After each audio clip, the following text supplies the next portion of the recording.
Bonjour et bienvenue dans cette formation concernant les premières formules dans Excel 2010. Alors les 5 premières formules qu'on va voir sont les 5 opérateurs qui n'ont pas besoin de fonctions. Alors les fonctions, vous découvrirez ça plus tard, mais sachez que ce sont les 5 formules qui n'ont pas besoin de fonctions. Alors, lorsque vous êtes dans une cellule et que vous voulez écrire une formule, il faudra toujours commencer par un égal. La touche plus est également acceptable, mais je travaillerai moi avec des égals. Ici, ce que l'on souhaite faire, c'est une première colonne où l'on va retrouver, comme vous le voyez sur la gauche, l'addition des chiffres. 5 plus 1 vous donnera 6, 5 plus 2 vous donnera 7, etc. etc. Entrons la première ligne. Comme je vous l'ai dit, nous commençons par un égal.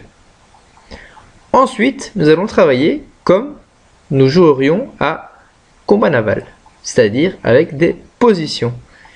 Par exemple, la valeur que nous souhaitons additionner, la première valeur, est la valeur 5. Nous n'entrerons jamais 5 manuellement à l'ordinateur, mais nous entrerons la position. Si vous regardez bien, le 5 se trouve en I125. Soit vous écrivez manuellement I125, soit vous cliquez simplement sur la cellule en question. Ce que nous souhaitons faire par la suite, c'est additionner cette valeur à une deuxième. Nous allons donc utiliser l'opérateur plus. Plus quoi, me direz-vous? Bien, plus la valeur I126, qui est la valeur 1. Nous nous retrouvons bien évidemment comme ceci, avec la réponse 6, 5 plus 1 est bien égal à 6. L'avantage d'avoir utilisé des positions et non pas des valeurs chiffrées, c'est que si maintenant un chiffre venait à changer,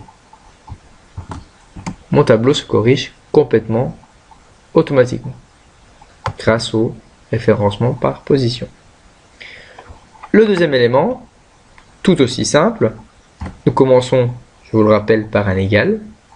Alors attention à l'astuce qui veut que nous allons calculer 1 moins 5. Donc nous prenons le 1 et nous soustrayons le 5. Tout simplement. Vous aurez compris qu'il suffit de faire la même chose maintenant pour la multiplication. 1 fois 5 ou 5 fois 1, ça n'a pas d'importance. Donc prenons le premier et le second. La division, faites-vous bien attention, c'est bien 1 divisé par 5 que nous souhaitons faire. Donc I126 divisé par I125. Et enfin, l'exposant, alors qui est un peu plus difficile à réaliser, surtout sur les claviers belges. Donc il s'agit de faire 1 exposant 5. L'exposant, c'est l'accent circonflexe. Vous êtes obligé de le taper 2 fois et d'en retirer 1. Et ensuite de presser sur la valeur de l'exposant. Et nous voici avec la première ligne entièrement réalisée. Pour remplir le reste du tableau, rendez-vous dans la formation sur les adresses relatives et absolues, car il y a une astuce pour ne pas devoir aller retaper. À bientôt.